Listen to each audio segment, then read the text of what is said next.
Thank you, Mr. Speaker. With permission, I will update the House on the situation in Iran and the wider region and our response. Mr. Speaker, the United Kingdom was not involved in the initial strikes on Iran by the US and Israel. That decision was deliberate. We believe that the best way forward for the region and for the world is a negotiated settlement in which Iran agrees to give up any aspirations to develop a nuclear weapon and ceases its destabilising activity across the region. That has been the long-standing position of successive British governments. President Trump has expressed his disagreement with our decision not to get involved in the initial strikes. But it is my duty to judge what is in Britain's national interest. That is what I've done, and I stand by it. But, Mr. Speaker, it is clear that Iran's outrageous response has become a threat to our people, our interests, and our allies, and it cannot be ignored. Iran has lashed out across the region.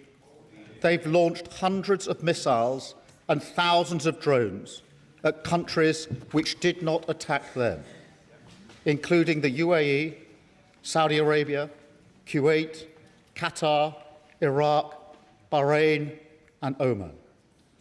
And overnight, Hezbollah, Iran's proxy in Lebanon, launched attacks on Israel, seeking to escalate the war. Mr. Speaker, there are an estimated 300,000 British citizens in the regions, residents, families on holiday, and those in transit. Iran has hit airports and hotels where British citizens are staying. It is deeply concerning for the whole House and the whole country. And, Mr. Speaker, our armed forces are also being put at risk by Iran's actions. On Saturday, Iran hit a military base in Bahrain with missiles and drones.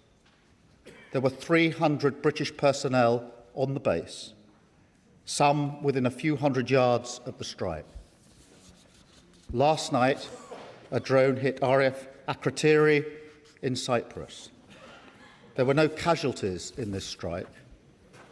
Mr. Speaker, it is important for me to say that our bases in Cyprus are not being used by US bombers. The security of our friends and partners in Cyprus is of critical importance. And, Mr. Speaker, I want to be clear.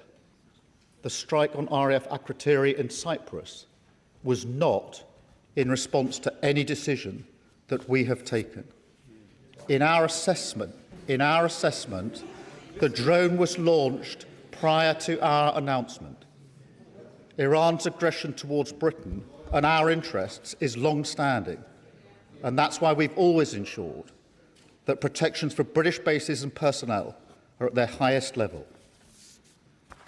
Mr. Speaker, it is very clear that the death of the Supreme Leader will not stop Iran from launching these strikes.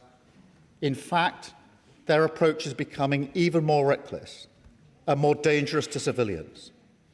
They are working ruthlessly and deliberately through a plan to strike not only military targets, but also economic targets in the region, with no regard for civilian casualties. That is the situation we face today, and to which we must respond. Mr. Speaker, I've been speaking to our Gulf partners over the weekend.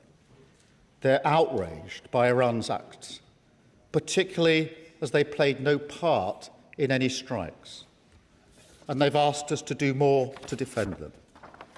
Moreover, it is my duty, the highest duty of my office, to protect British lives. That is why we put British jets in the air, Typhoons and F-35s, as part of coordinated defensive operations, which have already successfully intercepted Iranian strikes, including, Mr. Speaker, taking out one drone that was heading towards a coalition base in Iraq, housing UK service personnel. I want to pay tribute to our brilliant servicemen and women, putting themselves in harm's way to keep others safe. And I know the whole House will join me in expressing our gratitude and our respect. But, Mr. Speaker, it is simply not possible to shoot down every Iranian missile and every drone after they've been launched. The only way to stop the threat is to destroy the missiles at source, in their storage depots or at the launchers. The US requested permission to use British bases for that specific and limited defensive purpose because they have the capabilities to do so. Yesterday evening, we took the decision to accept that new request in order to prevent Iran firing missiles across the region, killing innocent civilians, putting British lives at risk, and hitting countries that have not been involved. To be clear, the use of British bases is limited to the agreed defensive purposes. We are not joining the US and Israeli offensive strikes.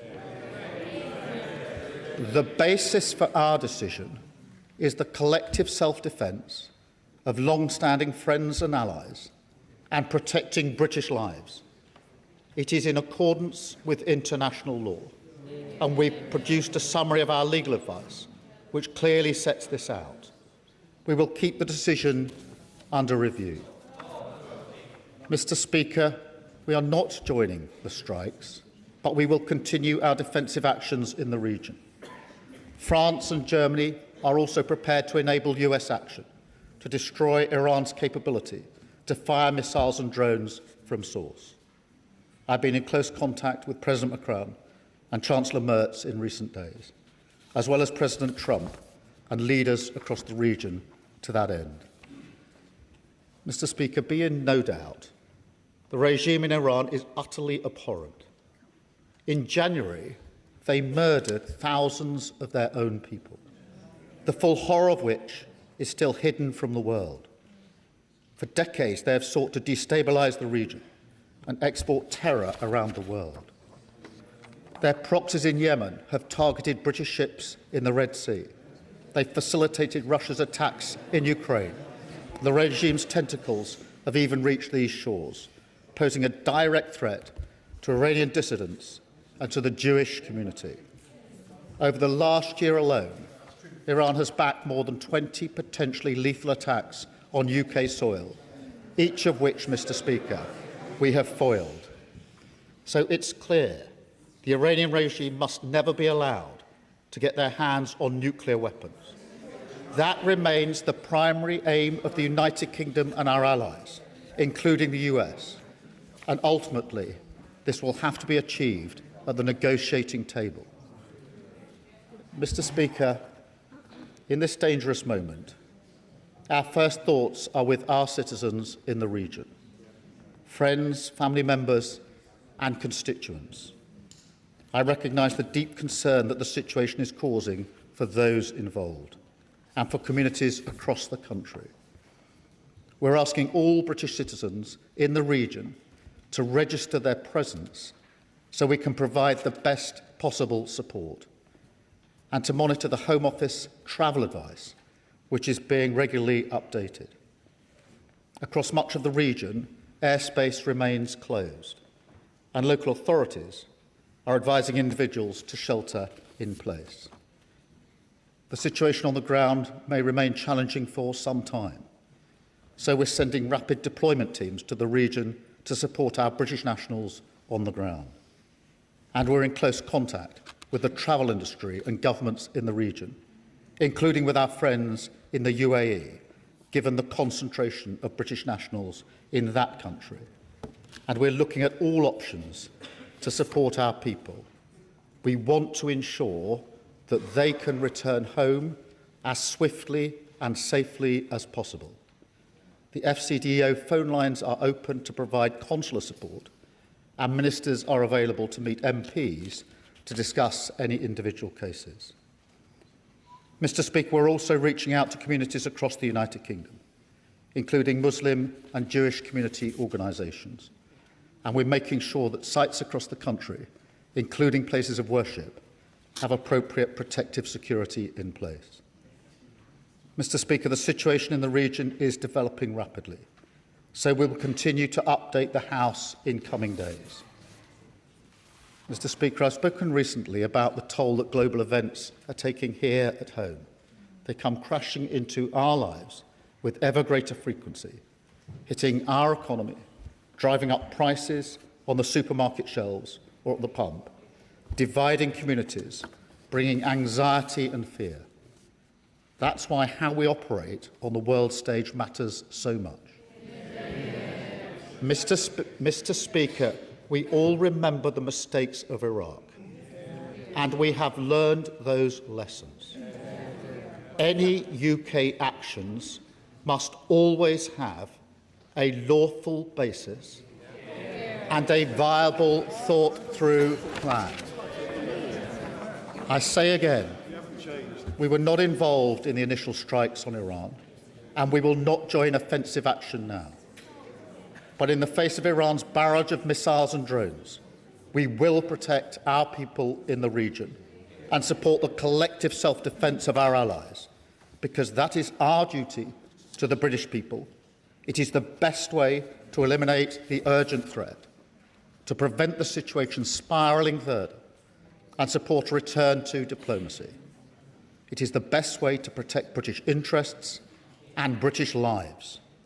That is what this government is doing, and I commend this statement to the House.